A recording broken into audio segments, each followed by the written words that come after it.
Welcome to Reframe Your Mindset for Success. With me today, I've got Joel Jelen. Hello, Joel. Hey, Paul. How are you doing? What have you been up to this week? I'm doing good. I've been juggling a lot of things, which I quite like because one, I like being smart and busy.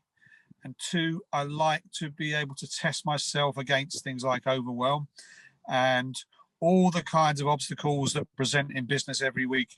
So that's a very broad general background as to what I've been up to. Specifically, I've been helping a lot of people to breathe better. And that doesn't mean that they become some kind of yogi, some kind of bohemian, chilled out dude. That just means they actually live their life at work and at play and at rest in a far more efficient way. Brilliant. Sounds great. And to just let everyone know, where are you right now? Because this hasn't quite gone to plan for you today, has it? So I tried to get back to the office and put my power suit on. Well, it was a bit more Paris casual, but I'm even more Paris casual now, jeans and t-shirt. And I'm sitting by the waterfront in the beautiful Liverpool city centre. Lovely setting, surrounded by loads of oxygen, or trees in plain English, and taking in the fresh air and chatting with you. And I knew I wouldn't make it home about an hour ago because just the way things worked out. So as I always do, I let it go, whatever the situation is.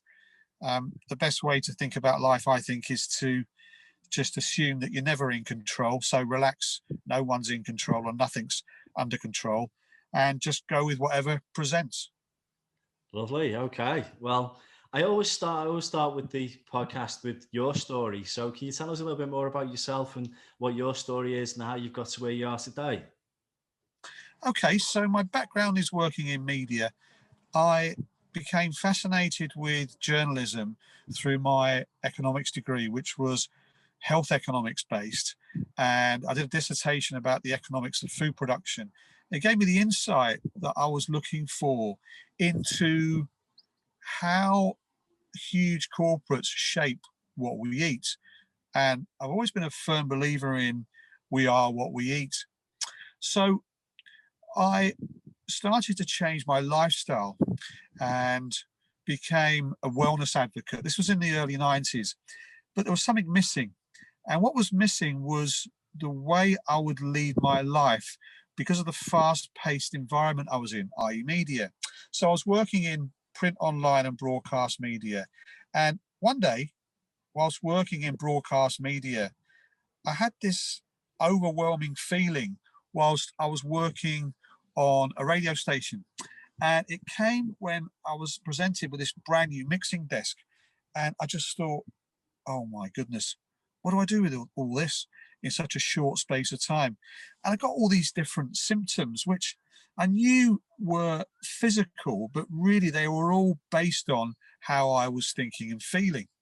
So with an investigative mind, I went to meet, and I've met some fantastic people through journalism. I went to meet this guy who turned out to be the founding father of something called chronic hyperventilation syndrome. And it turned out that what I was doing was hyperventilating, which to the layperson today, someone maybe older, would have realized that. And I was fascinated by it. And I took my wellness advocate hat and then applied the breathing optimally knowledge that I gained from this fantastic doctor, Dr. Len McEwen in 95. Yeah. Started using it amongst friends and family, and then thought at some point it could become commercially viable to grow a business. And I waited a long time because it was way ahead of the curve. Yoga started to come on stream about 10 years ago. Yeah. Mindful meditation, etc. But breathing education, trying to sell breathing techniques and saying to people, do you know you could breathe better, but you're gonna have to pay me for it. It seemed some kind of whimsical tale, didn't it, rather than a business proposition. So I waited. And of course, the pandemic's taught a lot of people about the power and importance of breathing better. But just before that, it started to catch on. I'm getting some traction. It's a long road, but it's one of my passions. So I'm pursuing it and I'm getting there.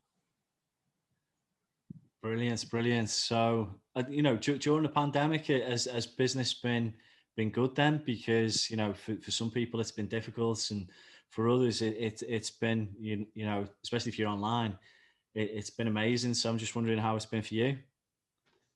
It's been good. And I've had a steady flow of interest from people who used to be cynical. So there's a lot of people who follow me over the years who just kept one eye but never really indulged in it in terms of commercially, are now happy to pay for it.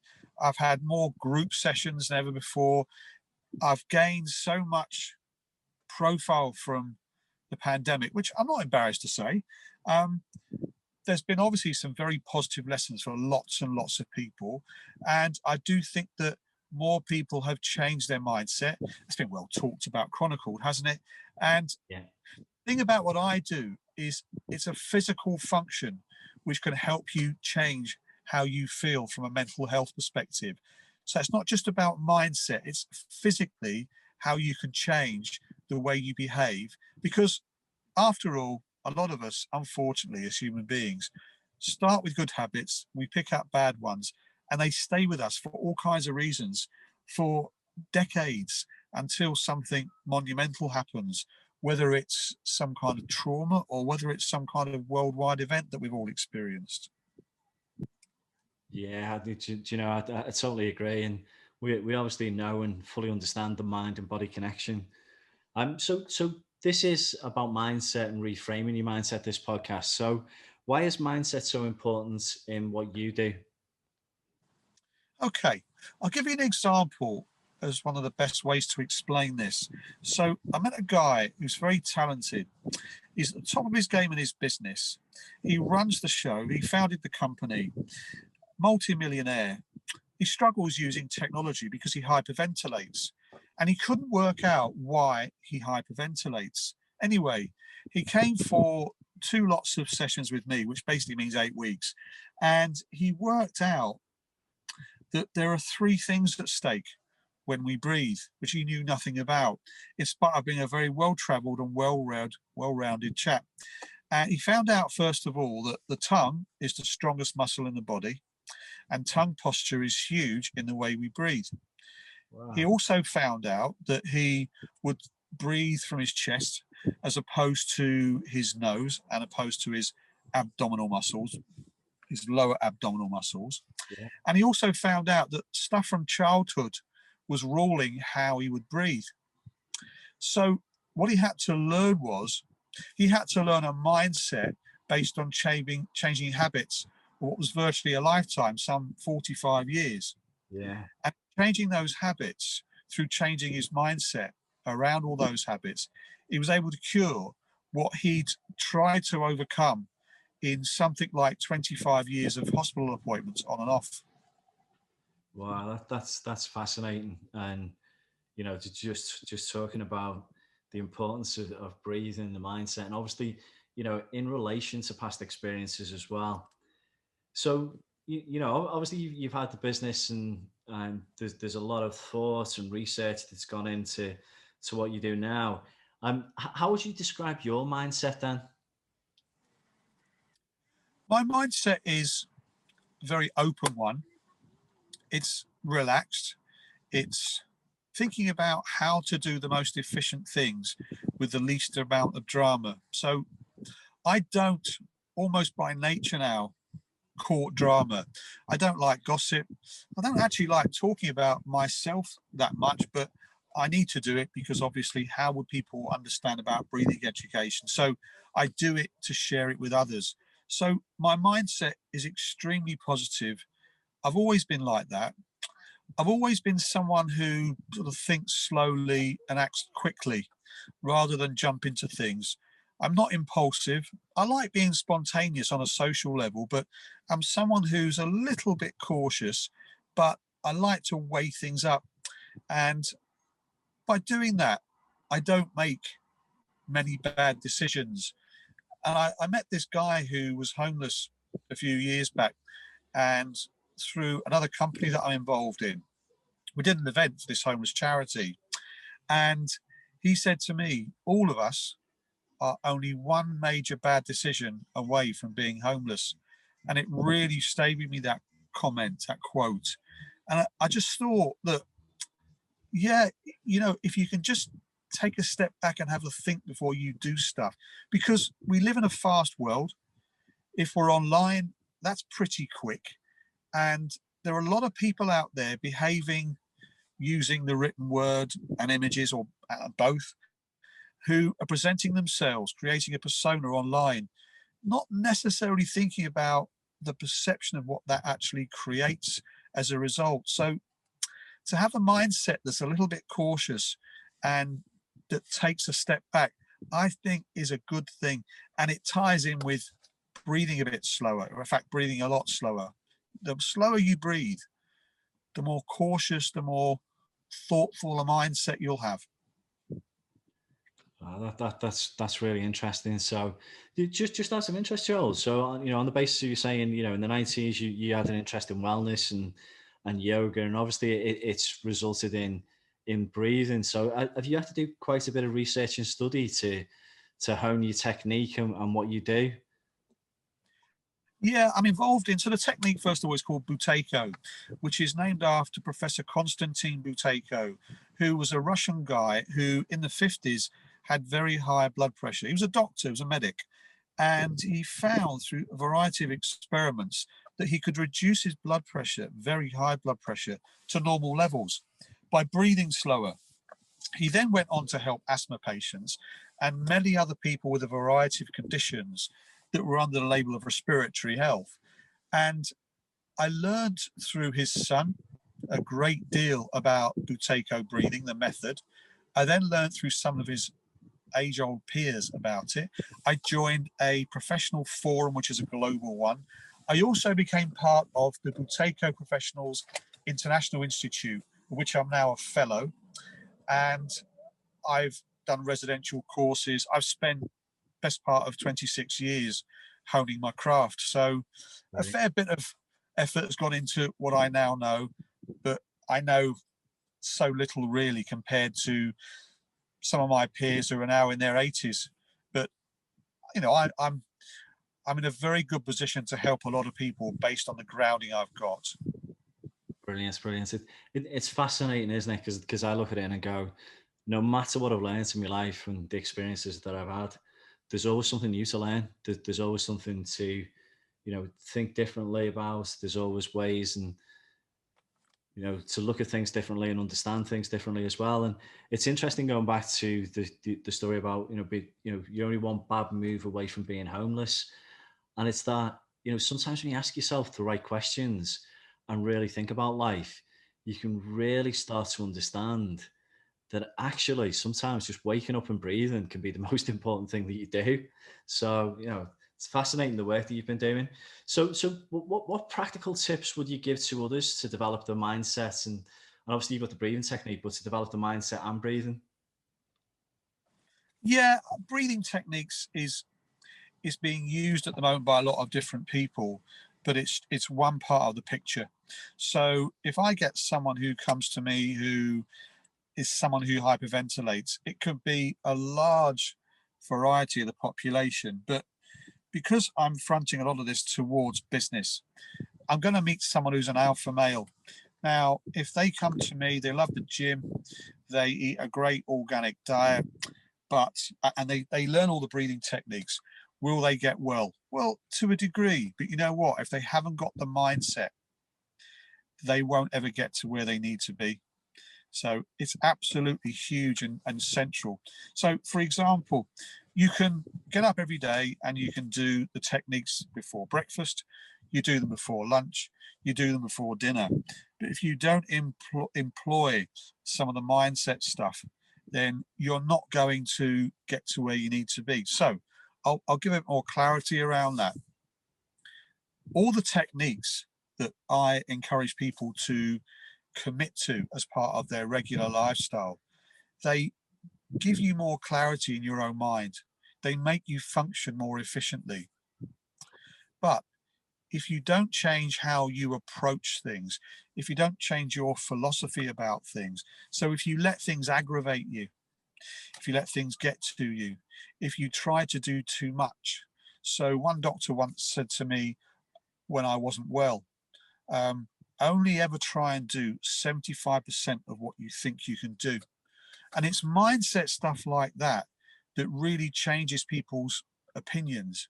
Just like you need the mindset in the first place to actually come and see the likes of me and start learning about the power of food, eating a more alkaline diet, for example, thinking completely differently, behaving completely differently, looking less at things in wanting to be in control. I talked before about, relax, nothing is under control. If you have that kind of mindset, and some of the more woohoo guys who say things like the universe provides, well, you don't have to be a hippie to think like that. Actually, you know what? Sometimes you can just let things flow. And you and I have got a mutual colleague, the great John Bullock, who talks about flow. Sometimes you need to look at what you're doing that might be going against the grain and look at what you're perhaps more passionate about, more suited to, what your character is suited to, what your personality is suited to. So that's huge. What are you here for? What have you been put on the earth to do? Can you be truly true to yourself and genuine? If you look at all those things, that might change your job role. That could change the partner you're with. That could change your whole lifestyle. So if you build up your mindset around what's genuine to you, and then start to look at changing your lifestyle physically through the likes of breathing techniques, through what you eat, through who you mix with and associate with, etc. Mindset's always the starting point. Yeah, I absolutely, totally agree, and that was brilliantly put. So do you work with? Because obviously you're saying about clients that might be hyperventilating, but you obviously work with healthy clients as well that are just really interested in being the best version of themselves. It's a real mix, Paul. So it ranges from community organizations to corporates to individuals who are, like me, wellness advocates who just want to grow their knowledge, to people who have asthma, people who have COPD, people who are not well and have some kind of respiratory condition. And I also work with athletes. So there are people amongst my client base who are professional athletes and are looking to make that extra marginal gain, and they don't quite know how to do it. So, for example, I've recently been working with a bodybuilder, and she couldn't quite get to where she wanted to be in competition. And one of the reasons was she didn't know how to breathe when she lifted weights. So I don't know if you lift weights yourself or do Yeah, resistance go to the gym. training. So okay, so I've seen so many people in gyms breathe incorrectly when they lift weights, which causes high blood pressure, which creates tension in the muscles. So, for example, from a breathing perspective, always lift in the pause. You have 20% more ratio of movement when you lift in the pause. In other words, inhale, exhale, pause, lift, or move. You have 20% more ratio, 20% ratio more uh, functionality and flexibility as well, and you take away the tension that you can put into your muscles and your joints. So the variety of people, the spectrum is vast. Let's face it, we all need to breathe, otherwise you know what happens. Yeah, absolutely. That's great advice. That's great advice. So you mentioned John and you've mentioned Constantine. Who's helped you develop your mindset? A lot of people really over the years. I've been very lucky. Some people say I've got this serendipity and I kind of walk into things and walk into people. And for example, I injured my shoulder and I went to see this guy called Paddy Phillips, and an amazing guy. You walk into, he's an osteopath, but he's far more than an osteopath. He's been head of security for Miss World for 10 years when that was PC to have Miss World around. He's lived in Japan for a decade. He's learned to become a second dan in karate. I could go on, a list of plaudits. He left me with things like, I'd say to him, so Paddy, every time I do this gym exercise, when I lift this particular weight, it hurts me here. And I pointed to my chest. He said, well, don't do it then. The most simple piece of advice ever, but he had all these different quotes which have taught me a huge amount. Dr. Len McEwen, who taught me about how we breathe. It's not the fact that we breathe, it's the fact that how we breathe. So we take it for granted. So if you think about how we breathe when we sleep, when we eat, when we relax, when we work, when we exercise, if you know how to breathe optimally during those 5 different aspects of our life, you'll do them all far better than you probably currently do. So there's an epidemic of sleep apnea, has been for many, many years. How does it get treated? People have a CPAP machine put on their head. That's not the answer. That's a plaster. How do you breathe better? That's why there are breathing educators.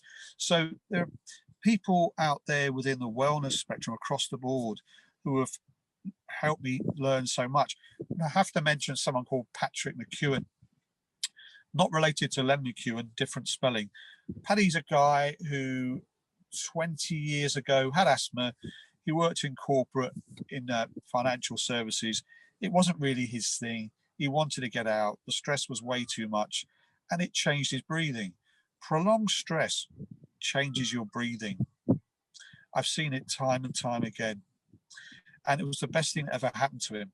Basically, through that prolonged period of stress, he found a route into breathing education, became passionate about it, has written about 10 books since. And it's probably the global leader in breathing education now. And I've done a residential course with him for a week, and he's learned a fair bit from me because of the learnings I had from Dr. Len McEwen. So those 3 people stand out for me, but there have been so many. And you know what? Every week I meet people who teach me something about things I'm passionate about within wellness. Wow, that's an amazing list of people. So it's fantastic. And on the basis of that, not, obviously this career that you've had, and you've met all of these very professional people and experts in what they do. Have you got a fun story that maybe you could share that comes to mind? Always like a fun story to end the podcast with.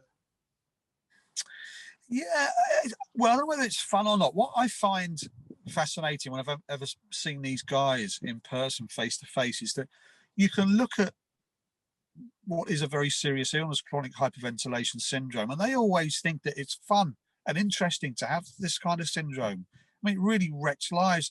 And Dr. Len McEwen actually said to me, he said, you know what, if you remember one thing about how to breathe as often through your mouth as you eat through your nose, you'll breathe far better for the rest of your life, and you'll be far healthier. I just thought, That's yeah, brilliant advice.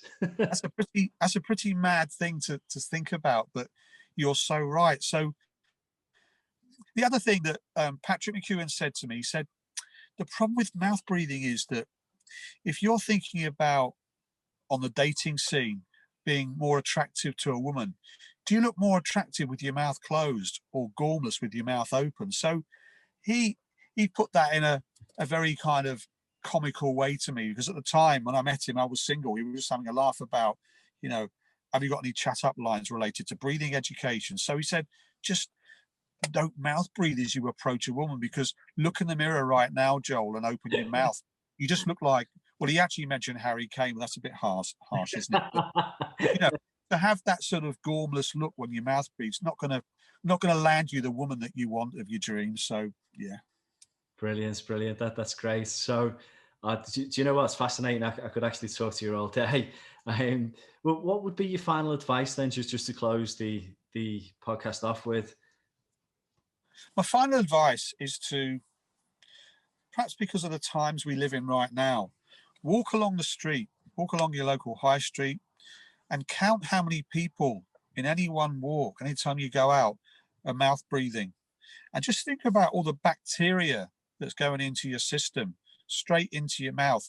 You've got a filter in each nostril that bats off 95% of all bacteria, viruses, and pollution in the air, toxins in the air. Just breathe through your nose and close your mouth. Brilliant. Do you know, and I'm sat here listening to all of this, thinking that I need to absolutely take some of that good advice. And it's amazing how easy it is to fall into bad habits with breathing. So it's been absolutely fascinating talking to you, Joel. Well, thank you. And thank you for the opportunity, Paul. I get this opportunity more often now, but every single time I get it, I really genuinely appreciate it. That's great. So, well, thanks, Joel. And we'll close off there. Cheers, Paul.